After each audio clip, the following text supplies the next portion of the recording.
اللہ کی قدرت دیکھیے، خود ہی انہیں ہاجرہ کو تحفے میں دیا تاکہ اولاد حاصل ہو، اور جب وہ ماں بن گئیں تو اب غیرت محسوس کر رہی ہیں۔ اپنی اس کیفیت سے مجبور ہو کر سیدہ سارہ نے ابراہیم علیہ السلام سے کہا، آپ مجھے اس کے ساتھ ایک جگہ پر نہ رکھیں۔ مورخین اور سیرت نگار لکھتے ہیں کہ ہاجرہ علیہ السلام ایک نطاق پہنا کرتی تھی، یعنی وہ جسم کے درمیان ایک لمبا کپڑا لٹکا لیتی تھی تاکہ وہ کپڑا گھسٹ گھسٹ کر قدموں کے نشانات مٹا دے اور سارہ کو نظر نہ آئے، کیونکہ سارہ غیرت کی حد کو پہنچ چکی تھی۔ ابراہیم علیہ السلام نے جب سارہ علیہ السلام کے اندر غیرت کے آثار دیکھے تو ہاجرہ کو ان کی نگاہوں سے دور کر دیا۔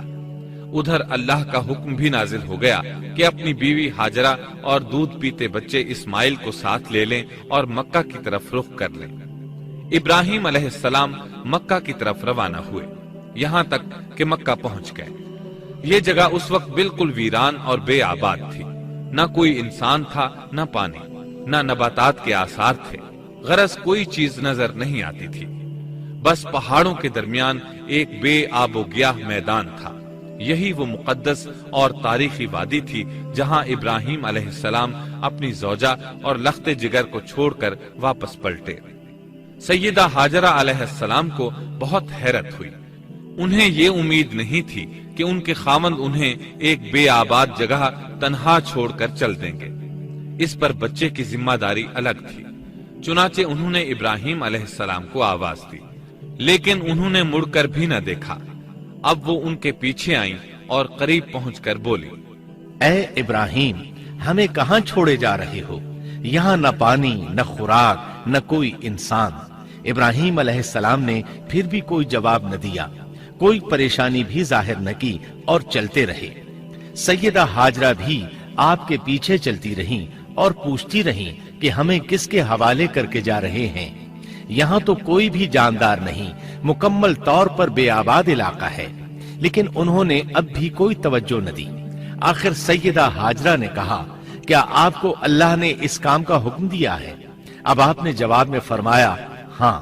تب سیدہ ہاجرہ بولی، اگر یہ بات ہے تو اللہ تعالی ہرگز ہمیں ضائع نہیں ہونے دے گا۔ جب انسان اللہ کے احکام کو بجا لائے تو اس کے دل سے فقر و فاقے کا خوف نکل جاتا ہے اور اللہ اسے طرح طرح کے انعامات سے نوازتا ہے۔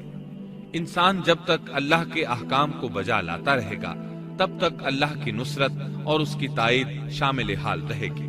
چنانچہ جوں ہی ہاجرہ علیہ السلام کو پتا چلا کہ انہیں تنہا چھوڑ جانا اللہ کے حکم کی بنا پر ہے تو فوراً یقین بھرے لہجے میں بولی، تب اللہ ہمیں ضائع نہیں کرے گا۔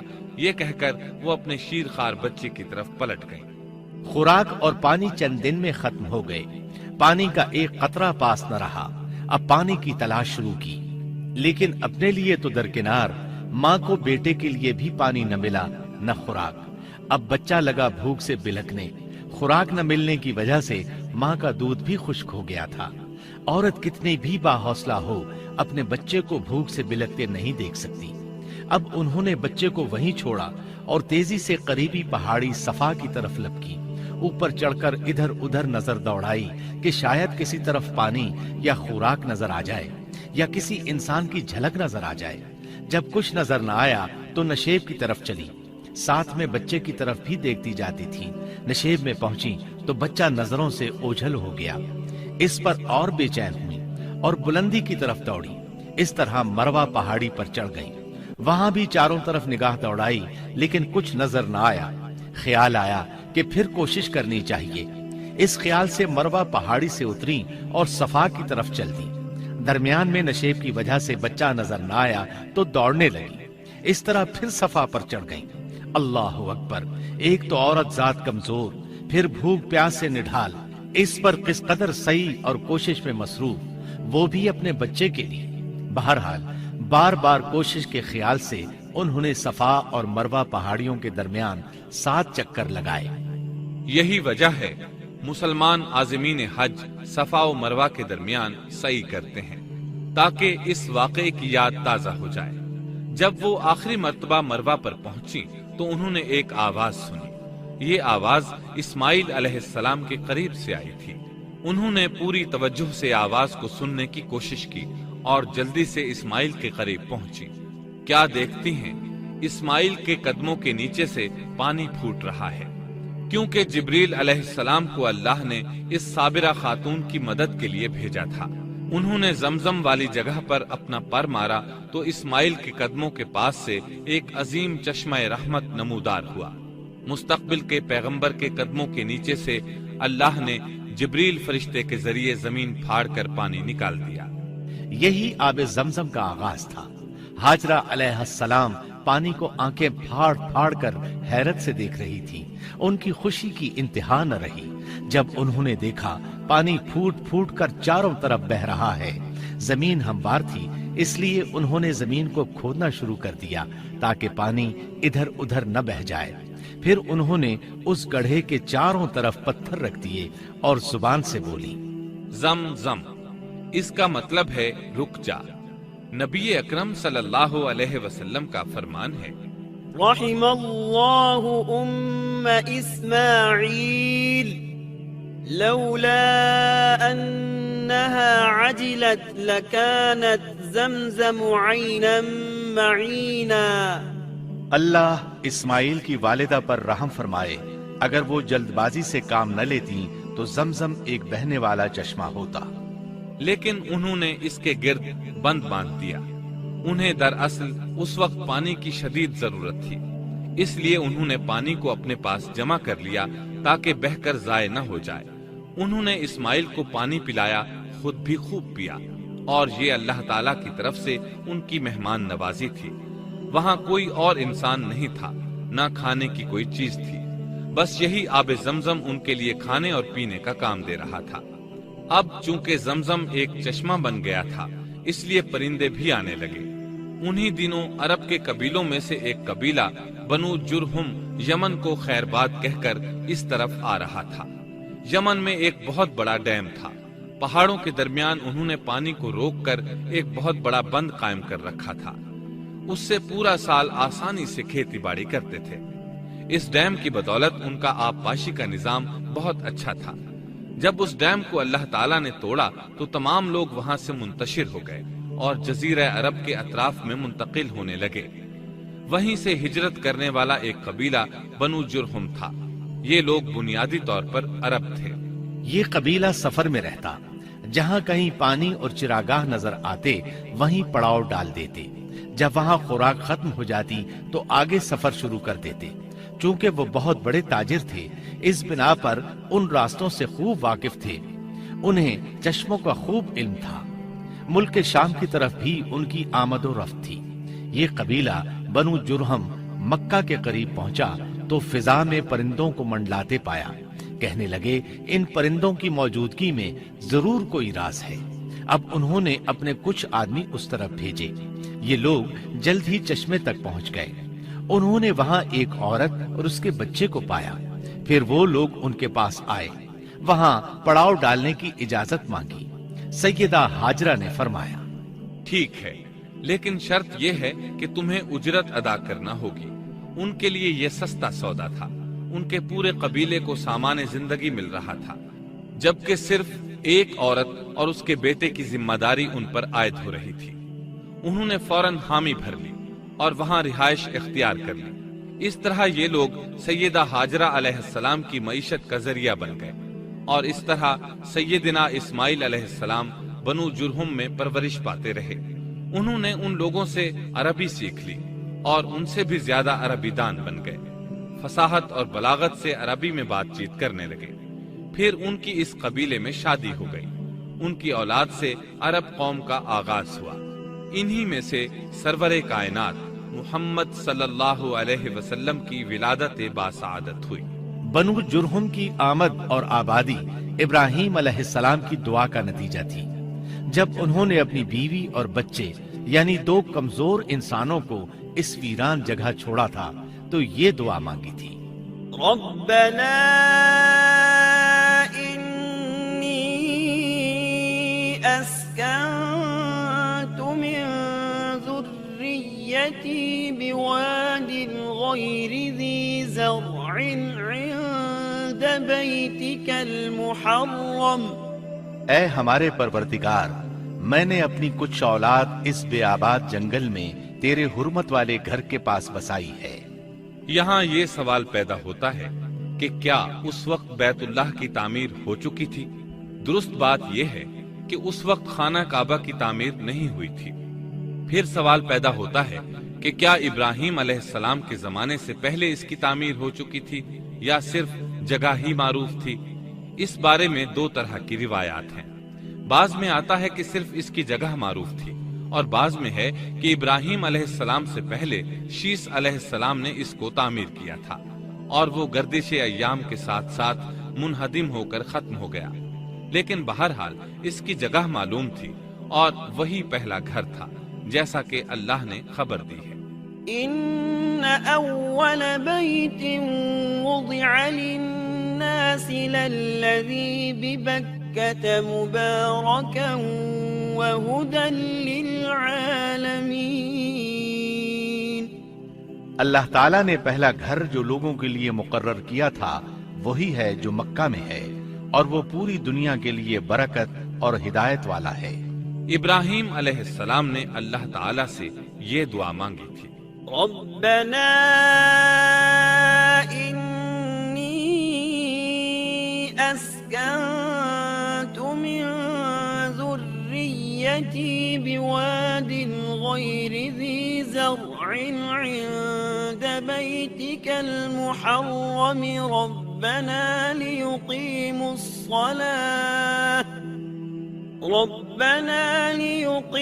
الصلاة فاجعل أفئدة من الناس تهوي إليهم وارزقهم من الثمرات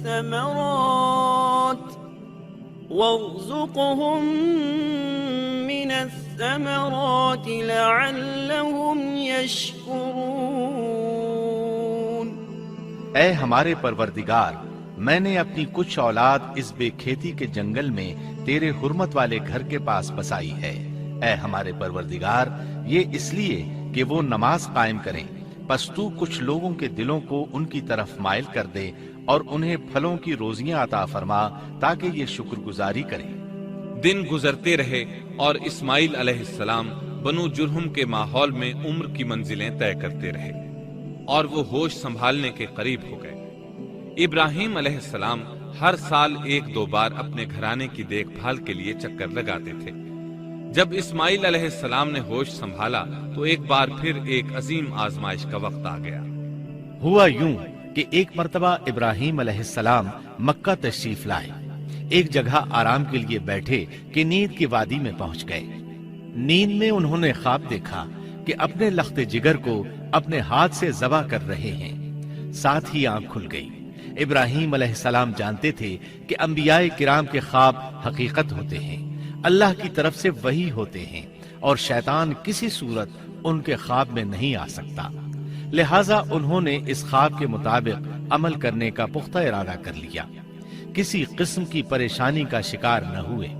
اللہ رب العزت نے اس عظیم اور تعجب خیز واقعے کا قرآن مجید میں ذکر کرتے ہوئے فرمایا، وقال إني ذاهب إلى ربي سيهدين رب هب لي من الصالحين فبشرناه بغلام حليم فلما بلغ معه السعي قال يا بني إني أرى في المنام أني أذبحك فانظر ماذا ترى۔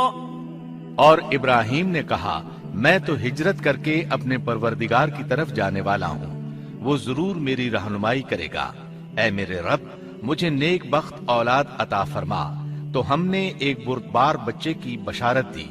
پھر جب بچہ اتنی عمر کو پہنچا کہ اس کے ساتھ چلنے پھرنے لگا تو ابراہیم نے کہا، میرے پیارے بیٹے، میں نے خواب دیکھا ہے کہ میں تجھے ذبح کر رہا ہوں، اب تو بتا تیری کیا رائے ہے؟ یہاں سوال پیدا ہوتا ہے کہ ابراہیم علیہ السلام نے اسماعیل علیہ السلام سے مشورہ کیوں لیا؟ وہ چاہتے تو اسماعیل کو سوتے میں ذبح کر دیتے، اس طرح اللہ کا حکم بجا لاتے۔ وہ بیٹے کے پاس کیوں گئے اور ان سے مشورہ کیوں لیا؟ جی ہاں، یہ مسئلہ یاد رکھنے کے قابل ہے کہ ہر مسلمان پر لازم ہے کہ وہ اپنے دوسرے مسلمان بھائی کو اجر و ثواب میں شامل کرنے کی کوشش کرے۔ ابراہیم علیہ السلام نے بیٹے کو ثواب میں شامل کرنے کے لیے انہیں اللہ کے حکم سے آگاہ کیا۔ یہ نہ چاہا کہ میں اکیلا ہی اجر لیتا رہوں، بلکہ دوسرے کی خیر خواہی کو پیش نظر رکھا۔ والدین کے لیے آپ کے اس انداز میں نصیحت موجود ہے، یہ کہ اولاد کو ثواب کے مواقع فراہم کریں، ان کی صحیح تربیت کریں۔ اگر صدقہ کرنے کا موقع ملے تو بچوں کے ذریعے صدقہ کرائیں، تاکہ انہیں بھی اللہ کے راستے میں خرچ کرنے کی عادت پڑے۔ جب کسی دینی مجلس میں بیٹھنے کا موقع ملے تو اپنی اولاد کو بھی ساتھ لے کر جائیں۔ بے شمار لوگ خود تو جاتے ہیں، اولاد کو جانے کے لیے کہتے بھی نہیں۔ خود دین سیکھتے ہیں، اولاد کو دین نہیں سکھاتے۔ ابراہیم علیہ السلام نے اسماعیل علیہ السلام سے رائے لی۔ سبحان اللہ، انہوں نے جواب میں فرمایا، يا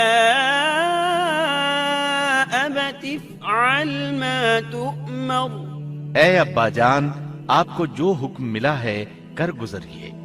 یہ نہیں کہا کہ مجھے تو حکم نہیں ہوا، بلکہ فوراً سر تسلیم خم کر دیا، اس لیے کہ وہ جانتے تھے انبیاء کا خواب حقیقت پر مبنی ہوتا ہے، اللہ کی وحی ہوتا ہے، اس لیے بالکل پریشانی ظاہر نہ کی۔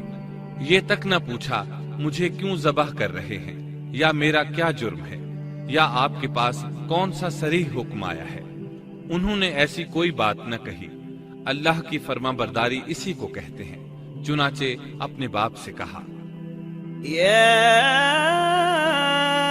أبت افعل ما تؤمر ستجدني إن شاء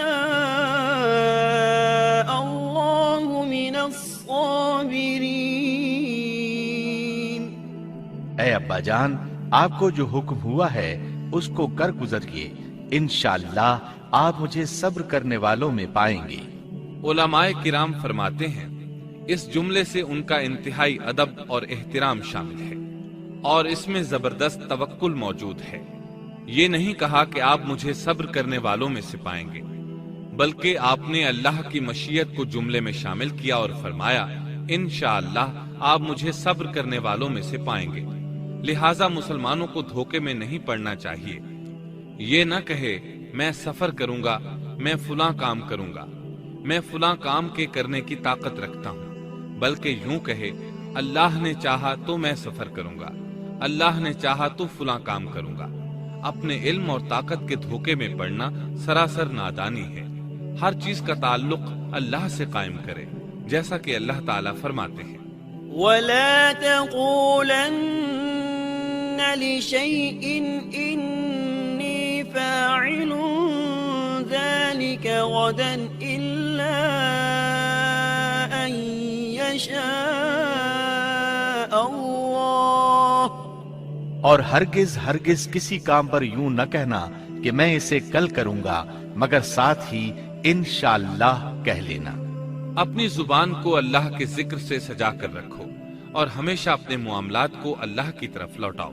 بہرحال باپ بیٹا دونوں ہی مصمم ارادے کے ساتھ اللہ کا حکم پورا کرنے کے لیے پیش ہو گئے۔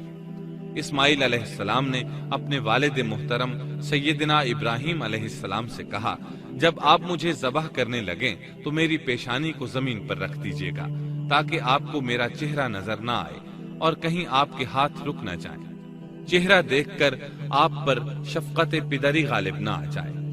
اب ابراہیم علیہ السلام نے بیٹے کی پیشانی پکڑ کر زمین پر لٹا دیا، جیسا کہ اللہ تعالیٰ نے فرمایا، فلما أسلما وتله للجبين۔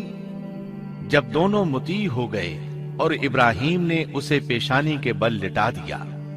اب انہوں نے چھری پکڑی اور گردن پر چلا دی، لیکن چھری نے گردن نہ کاٹی، بالکل اسی طرح جیسے آگ نے ابراہیم کو نہیں جلایا تھا، اس لیے کہ چھری میں کاٹنے کی طاقت اور آگ میں جلانے کی صلاحیت اللہ کے حکم کے بغیر نہیں آ سکتی۔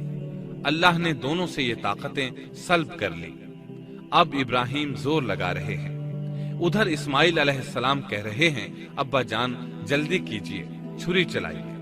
اللہ تعالیٰ نے اس واقعے کا ذکر یوں فرمایا ہے، فلما أسلما وتله للجبين، جب وہ دونوں مطیع ہو گئے اور ابراہیم نے اسے پیشانی کے بل لٹا دیا۔ اس مطیع ہونے سے مراد اللہ کے حکم کو نافذ کرنا ہے۔ اب ظاہر ہے مطیع تو وہ پہلے بھی تھے، لیکن یہاں اسلما یعنی مطیع ہونے سے مراد کامل اسلام ہے۔ نہایت واضح اور حقیقی اسلام مراد ہے، اس لیے کہ کامل اسلام وہی ہوتا ہے جس میں بغیر کسی تردد اور توقف کے اللہ کے امر اور نہی کی تصدیق کی جائے۔ یہ تھا حقیقی اسلام۔ ہاں تو چھری چلتی رہی، گلا نہ کٹا، اس لیے کہ امتحان اور آزمائش کی تکمیل ہو چکی تھی۔ یہ بات ثابت ہو چکی تھی کہ اللہ کا حکم نافذ کرنے میں دونوں پوری طرح کوشاں ہیں۔ اللہ تعالیٰ بھی فرما برداری ہی کا صلہ عطا فرماتے ہیں۔ چنانچہ آواز آئی، قد صدقت الرؤيا إنا كذلك نجزي المحسنين إن هذا لهو البلاء المبين۔ ہم نے اسے پکارا، اے ابراہیم تو نے خواب کو سچ کر دکھایا، یقیناً ہم اسی طرح نیکوکاروں کو جزا دیا کرتے ہیں۔ یقیناً یہ ایک کھلی آزمائش تھی۔ تاریخ کا ایک عظیم ترین امتحان اور کڑی آزمائش دنیا کو آج بھی حیرت میں ڈال دیتی ہے۔ کون ہے جو بیٹے کو ذبح کرنے پر تیار ہو جائے، خاص طور پر اس صورت میں جب اولاد بھی اکلوتی ہو، جس کی وجہ سے 86 سال کے بعد آنگن میں بہار آئی ہو۔ پھر اس کی قربانی کا بھی واضح حکم نہیں دیا گیا تھا، اشارتاً خواب میں رہنمائی کی گئی تھی۔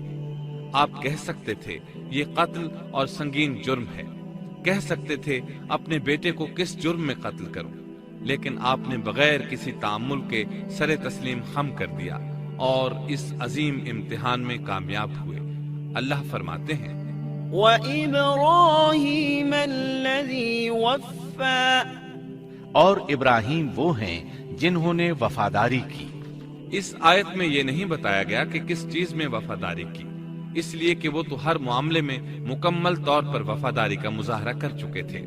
آگ میں ڈالے جانے والا معاملہ، بیوی اور بچے کو لق و دق میدان میں چھوڑ آنے کا معاملہ، پھر ذبح کا امتحان، تعمیر بیت اللہ کی مشقت، غرض ہر معاملے میں وفادار تھے، حتیٰ کہ اپنا مال اللہ کے راستے میں خرچ کرنے میں اس قدر وفادار کہ ابو زیفان کے لقب سے مشہور ہو گئے۔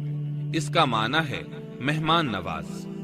کسی مہمان کو دسترخوان پر اپنے ساتھ بٹھائے بغیر ایک لقمہ نہیں کھاتے تھے، باہر نکلتے مہمان تلاش کرتے، پھر اس کے ساتھ مل کر کھانا کھاتے، مہمان نہ ملتا تو سخت غمگین ہو جاتے۔ اس طرح انہوں نے اللہ کے ہر حکم کی پاسداری کی۔ ذبح والے اس امتحان کا اللہ نے انہیں کیا صلہ دیا؟ اللہ فرماتے ہیں، وَفَدَيْنَاهُ بِذِبْحٍ عَظِيمٍ، ہم نے اسے عظیم ذبیحے کا بدلہ عطا کیا۔ ہاں تو ہم بتا رہے تھے چھری نے گلا نہ کاٹا۔ ایسے میں ابراہیم علیہ السلام نے ایک آواز سنی۔ آواز پیچھے سے آئی تھی۔ انہوں نے مڑ کر دیکھا، جبریل علیہ السلام نظر آئے۔ وہ آسمان سے ایک مینڈھا لے کر آئے تھے، دنیا کے مینڈھوں میں سے نہیں بلکہ جنت کا مینڈھا لائے تھے۔ سیدنا عبداللہ بن عباس رضی اللہ عنہما سے روایت ہے کہ وہ مینڈھا جنت میں 40 سال تک چرتا رہا۔ سفید رنگ، کشادہ آنکھوں، خوبصورت سینگوں والا حسین و جمیل مینڈھا تھا۔ بہرحال یہ ابراہیم علیہ السلام کی وفاداری کا بدلہ تھا جو اسماعیل علیہ السلام کے فدیے میں دیا گیا، اور پوری امت مسلمہ کے لیے حکم ہو گیا کہ اللہ کی رضا کے لیے قربانی اور ہدی پیش کرتے رہیں۔ کعبے کے پاس حرم الہی میں ہر سال یہ سنت ادا کی جاتی ہے، اور ان کے ساتھ ساتھ پوری زمین کے تمام خطوں پر بسنے والے مسلمان بھی اس عظیم فرمانبرداری کی علامت کے طور پر قربانیاں پیش کرتے ہیں۔ مینڈھے کے ذکر کا مطلب یہ ہے کہ ہم سنت ابراہیمی پر گامزن ہو جائیں۔ یہ مینڈھا ہمیں اللہ کے لیے قربانی کا سبق دیتا ہے۔ ہمیں چاہیے سنت ابراہیمی کی اقتدا کرتے ہوئے ہم اپنی جانوں، اپنی اولاد اور اپنے مالوں کو اللہ کی راہ میں قربان کرنے کے لیے تیار ہو جائیں۔ اللہ تعالیٰ فرماتے ہیں وَفَدَيْنَاهُ بِذِبْحٍ عَظِيمٍ وَتَرَكْنَا عَلَيْهِ فِي الْآخِرِينَ سَلَامٌ عَلَى إِبْرَاهِيمَ كَذَلِكَ نَجْزِي الْمُحْسِنِينَ إِنَّهُ مِنْ عِبَادِنَا الْمُؤْمِنِينَ۔ اور ہم نے اسے عظیم ذبیحہ عطا کیا اور ہم نے اس کا پچھلوں میں ذکر خیر چھوڑا۔ سلامتی ہو ابراہیم پر، اسی طرح ہی ہم نیکوکاروں کو جزا دیتے ہیں، یقیناً وہ ہمارے مخلص بندوں میں سے تھا۔ اور اسی طرح اللہ فرماتے ہیں وَبَشَّرْنَاهُ بِإِسْحَاقَ نَبِيًّا مِّنَ الصَّالِحِينَ۔ اور ہم نے اسے نیکوکار نبی اسحاق کی ولادت کی خوشخبری سنائی۔ یہ خوشخبری فلسطین کی طرف واپس لوٹنے کے بعد سنائی گئی۔ ایک اکلوتے بیٹے کی قربانی کے لیے تیار ہو جانے کے صلے میں اور سارہ علیہ السلام کی عظمت اور تکریم کے مد نظر اللہ تعالی نے اسحاق کی خوشخبری سنا دی۔ یہ آیت ذبح کے واقعے کے بعد اللہ تعالی نے ذکر فرمائی ہے، اس لیے معلوم ہوا پچھلی آیات میں اسحاق کے علاوہ کسی اور بیٹے کا ذکر ہوا ہے اور وہ اسماعیل علیہ السلام ہی تھے، جبکہ یہودی روایات میں اسحاق علیہ السلام کو ذبیح قرار دیا جاتا ہے۔ یہ بالکل غلط ہے۔ ذبح کے واقعے کے بعد اسحاق علیہ السلام کی بشارت مل رہی ہے، پھر بھلا وہ پیدا ہونے سے پہلے ہی ذبیح کیسے بن گئے؟ اس لیے یہ قطعی بات ہے کہ اسماعیل علیہ السلام ہی ذبیح ہیں۔ اس کے کئی اور بھی دلائل ہیں جن کے ذکر کرنے کا یہاں موقع نہیں۔ بہرحال اس عظیم آزمائش میں بے مثال کامیابی کے بعد ابراہیم علیہ السلام فلسطین آئے اور 120 سال کی عمر میں اسحاق علیہ السلام کی بشارت ملی، جبکہ سارہ علیہ السلام کی عمر 90 سال تھی۔ ان پر بڑھاپا طاری ہو چکا تھا۔ ایسے میں 3 فرشتے آئے، وہ تو قوم لوط کی تباہی کے لیے آئے تھے۔ راستے میں اللہ کے حکم سے ابراہیم علیہ السلام اور ان کی اہلیہ سارہ کو خوشخبری سنائی، اور اس غرض کے لیے وہ انسانی شکل میں آئے تھے۔ ابراہیم علیہ السلام تو پہلے ہی بہت مہمان نواز تھے، انہیں دیکھ کر بہت خوش ہوئے کہ مہمان آ گئے۔ فرشتوں نے انہیں سلام کیا۔ ابراہیم علیہ السلام نے سلام کا جواب دیا۔ وہ حیرت زدہ تھے کہ یہ لوگ ان کی بستی کے رہنے والے تو ہیں نہیں، لیکن ان پر سفر کے نشانات بھی نہیں ہیں، جیسا کہ دور سے چل کر آنے والوں میں ہوتے ہیں، نہ ان کے پاس سواریاں ہیں۔ قرآن مجید میں آتا ہے قالوا سلاما قال سلام قوم منكرون۔ فرشتوں نے سلام کیا تو ابراہیم نے بھی سلام کیا اور دل میں خیال کیا یہ اجنبی لوگ ہیں۔ پھر وہ اپنی مہمان نوازی کی عادت کے مطابق انہیں اندر لے آئے، ان کے لیے کھانے کا انتظام کیا۔ اللہ تعالیٰ فرماتے ہیں وَلَقَدْ جَاءَتْ رُسُلُنَا إِبْرَاهِيمَ بِالْبُشْرَى قَالُوا سَلَامًا قَالَ سَلَامٌ فَمَا لَبِثَ أَن جَاءَ بِعِجْلٍ حَنِيذٍ۔ ہمارے بھیجے ہوئے فرشتے ابراہیم کے پاس خوشخبری لے کر آئے تو انہوں نے سلام کیا۔ ابراہیم نے سلام کا جواب دیا اور فوراً بھنا ہوا بچڑا لے آئے، اور بچڑا بھی موٹا تھا۔ ان کے سامنے کھانا پیش کیا، لیکن وہ بھلا کب کھانے کی طرف ہاتھ بڑھانے والے تھے۔ یہ دیکھ کر ابراہیم علیہ السلام نے خوف محسوس کیا کہ کہیں یہ دشمن نہ ہو۔ اس وقت فرشتوں نے کہا قالوا لا تخف إنا أرسلنا إلى قوم ابراہیم نہ ڈر، ہم تو قوم لوط کی طرف بھیجے گئے ہیں۔ جب انہوں نے یہ باتیں کی تو سارہ علیہ السلام پاس کھڑی تھی، وہ ہنسنے لگی۔ وہ خوشخبری سے پہلے کیوں ہنس پڑی؟ علماء اس بارے میں کہتے ہیں کہ جب انہوں نے سنا یہ فرشتے لوط علیہ السلام کی بستی کو تباہ کرنے جا رہے ہیں تو ان کے خاتمے کی خبر سن کر وہ ہنس دی۔ اس کے بعد فرشتوں نے یہ خوشخبری سنائی۔ فبشرناها بإسحاق ومن وراء إسحاق يعقوب، ہم نے اسے اسحاق کی پیدائش کی خوشخبری دی اور اسحاق کے بعد یعقوب پوتے کی بھی خوشخبری دی۔ بہت جلد ہی ہم اسحاق سے تیری ویران گود کو آباد کریں گے اور تو اپنی زندگی میں اس کے بیٹے یعقوب کو بھی دیکھ لے گی۔ اب 3 بشارتیں جمع ہو گئیں۔ بیٹا پیدا ہوگا، لمبی عمر ملے گی یعنی بیٹا جوان ہوگا، اور پھر وہ اپنے پوتے کو بھی دیکھے گی۔ اس سے بڑھ کر کیا عزت اور تکریم ہو سکتی ہے؟ اس لیے جب نبی کریم صلی اللہ علیہ وسلم سے پوچھا گیا کریم یعنی عزت والا کون ہے تو آپ نے فرمایا کریم بن کریم بن کریم بن کریم، یعنی یوسف بن یعقوب بن اسحاق بن ابراہیم علیہ السلام۔ مطلب یہ کہ نبی بن نبی بن نبی بن نبی۔ یہ یوسف علیہ السلام کی شان ہے کہ خود بھی کریم، باپ بھی کریم، دادا بھی کریم اور پردادا بھی کریم۔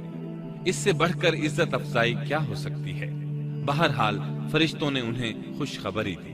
وبشروه بغلام علیم، پھر انہوں نے ابراہیم کو ایک صاحب علم لڑکے کی بشارت دی۔ خوشخبری سن کر سیدہ سارہ حیران ہوئی، مارے حیرت کے منہ سے ہلکی سی چیخ نکل گئی۔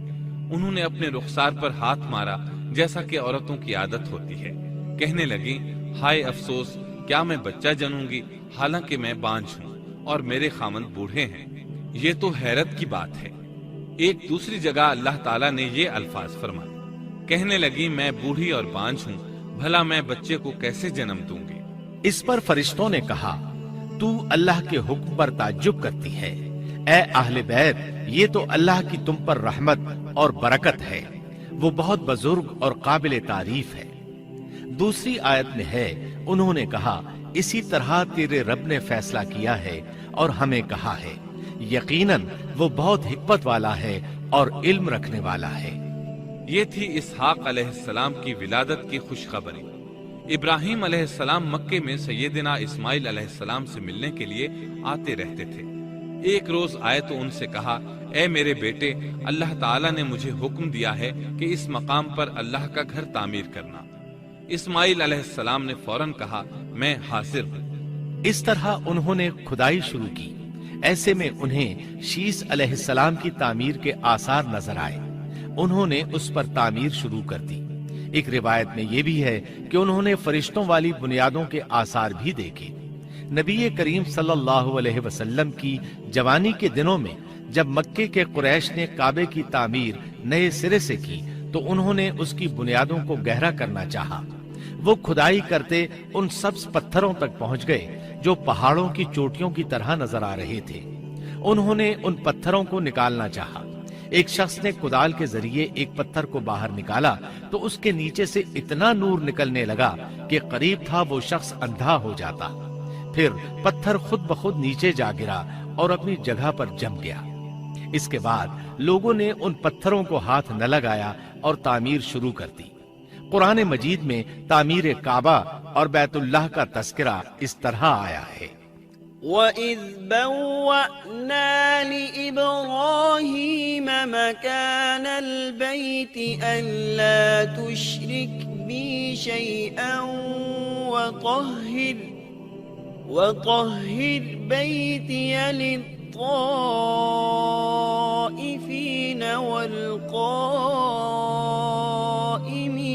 وَالرُّكَّعِ السُّجُودِ۔ اور جب ہم نے بیت اللہ کے مکان میں ابراہیم کو جگہ دی اور فرمایا کہ میرے ساتھ شرک نہ کرنا اور میرے گھر کو طواف، قیام اور رکوع و سجود کرنے والوں کے لیے پاک رکھنا، اور فرمایا إن أول بيت وضع للناس للذي ببكة مباركا وهدى للعالمين فيه آيات بينات مقام إبراهيم ومن دخله كان آمنا بے شک لوگوں کے لیے جو پہلا گھر تعمیر کیا گیا ہے وہ مکہ میں ہے، وہ جہان والوں کے لیے برکت اور ہدایت کا ذریعہ ہے، اس میں واضح نشانیاں ہیں، مثلا مقام ابراہیم، تو جو کوئی حرم میں داخل ہوگا وہ امن میں آ جائے گا۔ اور فرمایا، اور یاد کرو اس وقت کو جب ابراہیم کو اس کے پروردگار نے کئی باتوں کے ذریعے آزمایا، وہ ان میں پورے اترے تو اللہ نے فرمایا میں آپ کو تمام لوگوں کا امام بنا رہا ہوں۔ ابراہیم نے کہا اے میرے رب میری اولاد میں سے بھی امام بنائیے، جواب میں اللہ نے فرمایا میرا امامت کا وعدہ ظالم لوگوں کے لیے نہیں ہے۔ اور اس وقت کو یاد کرو جب ہم نے بیت اللہ کو ثواب اور امن کی جگہ بنا دیا اور لوگوں نے مقام ابراہیم کو جائے نماز بنا لیا۔ ہم نے ابراہیم کو حکم دیا کہ میرے گھر کو طواف، اعتکاف، رکوع اور سجود کے لیے پاک رکھو، اور وہ وقت بھی یاد رکھو جب ابراہیم نے دعا کی اے پروردگار اس شہر کو امن والا بنا دے اور اس کے مومن بندوں کو پھلوں کا رزق عطا کر۔ اللہ تعالیٰ نے فرمایا میں کافروں کو بھی تھوڑا فائدہ دوں گا، پھر انہیں آگ کے عذاب کی طرف بے بس کر دوں گا، یہ پہنچنے کی جگہ بری ہے۔ اور وہ وقت یاد کرو جب ابراہیم اور اسماعیل بیت اللہ کی بنیادوں کو بلند کر رہے تھے اور دعا مانگ رہے تھے اے ہمارے رب ہماری محنت کو قبول فرما، تو دعا کو سننے والا جاننے والا ہے، اور ہمیں اپنا فرما بردار بنا، ہماری اولاد میں سے بھی ایک فرما بردار گروہ بنا، اور ہمیں عبادت کا طریقہ سکھا اور ہم پر رجوع فرما، کیونکہ تو ہی توبہ قبول کرنے اور راہ فرمانے والا ہے۔ اے ہمارے رب ان لوگوں میں انہی میں سے ایک رسول بھیج جو ان پر تیری آیات کی تلاوت کرے اور انہیں کتاب و حکمت سکھائے، انہیں پاک کرے، یقیناً تو غالب حکمت والا ہے۔ تعمیر کے دوران جب ابراہیم علیہ السلام اس مقام تک پہنچے جہاں آج حجر اسود ہے تو اللہ تعالیٰ نے جنت سے ایک سفید پتھر بھیجا۔ حدیث میں ہے یہ پتھر نہایت سفید تھا، اب سیاہ ہو گیا ہے۔ انسانوں کی غلطیاں اس کے سیاہ ہونے کا سبب بنی۔ جب دیواریں انسانی قد کے برابر ہو گئیں تو اسماعیل علیہ السلام ایک پتھر لے آئے۔ اب ابراہیم علیہ السلام اس پتھر پر کھڑے ہوئے، وہ ننگے پاؤں تھے۔ اسی وقت پتھر پگھل گیا، ان کے پاؤں اس کے اندر کسی قدر دھنس گئے، پتھر پر ان کے پیروں کے نشانات آ گئے۔ اسی پتھر کو آج مقام ابراہیم کہا جاتا ہے۔ پہلے یہ پتھر بیت اللہ کی دیواروں کے ساتھ رکھا گیا تھا۔ جب لوگ طواف کے لیے آتے تو سیدنا ابراہیم کے پیروں کے نشانات دیکھنے کے لیے یہاں ہجوم ہو جاتا۔ اس طرح طواف کرنے والوں کو دقت کا سامنا ہوتا۔ سیدنا عمر رضی اللہ عنہ نے صحابہ کرام کے مشورے سے اس پتھر کو اس جگہ سے قدرے ہٹا کر نماز کی صفوں کے قریب کر دیا تاکہ طواف کرنے والوں کو دقت نہ ہو۔ یہ مقام بہت مقدس ہے۔ اللہ نے فرمایا ہے وَاتَّخِذُوا مِن مَّقَامِ إِبْرَاهِيمَ مُصَلًّى تم مقام ابراہیم کو جائے نماز مقرر کر لو۔ مقام ابراہیم کے قریب اس کے پیچھے ہو کر نماز پڑھنے کا موقع مل جائے تو لازماً وہاں 2 رکعت ادا کیا کرو۔ موقع نہ ملے تو پھر پوری مسجد حرام میں طواف سے فراغت والی 2 رکعت پڑھ لیا کرو۔ اس طرح کعبہ تعمیر ہوا، تب نیا حکم آیا وَلِلَّهِ عَلَى النَّاسِ حِجُّ الْبَيْتِ مَنِ اسْتَطَاعَ إِلَيْهِ سَبِيلًا وَمَن كَفَرَ فَإِنَّ اللَّهَ غَنِيٌّ عَنِ الْعَالَمِينَ۔ لوگوں میں جو استطاعت رکھے اس پر اللہ کے لیے حج بیت اللہ فرض ہے، اور جو شخص جان بوجھ کر اعراض کرے تو اللہ جہانوں سے بے نیاز ہے اور اسے اس کی کوئی پرواہ نہیں۔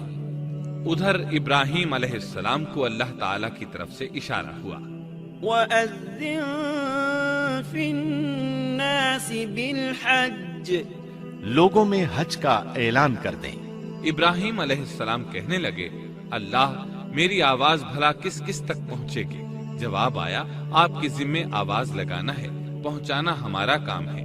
چنانچہ آپ عرفات کے ایک پہاڑ پر چڑھے اور آواز لگائی، لوگو بیت الحرام کا حج کرو۔ اللہ تعالیٰ نے معجزانہ طور پر یہ آواز تمام انسانوں تک پہنچا دی، خواہ وہ پیدا ہوئے تھے یا نہیں۔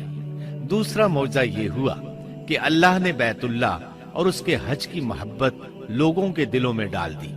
اللہ نے فرمایا، وَأَذِّن فِي النَّاسِ بِالْحَجِّ يَأْتُوكَ رِجَالًا وَعَلَى كُلِّ ضَامِرٍ يَأْتِينَ مِن كُلِّ فَجٍّ عَمِيقٍ، اور آپ لوگوں میں حج کا اعلان کر دیں، وہ آپ کی طرف پیدل بھی آئیں گے اور دبلے پتلے اونٹوں پر بھی دور دور سے آئیں گے۔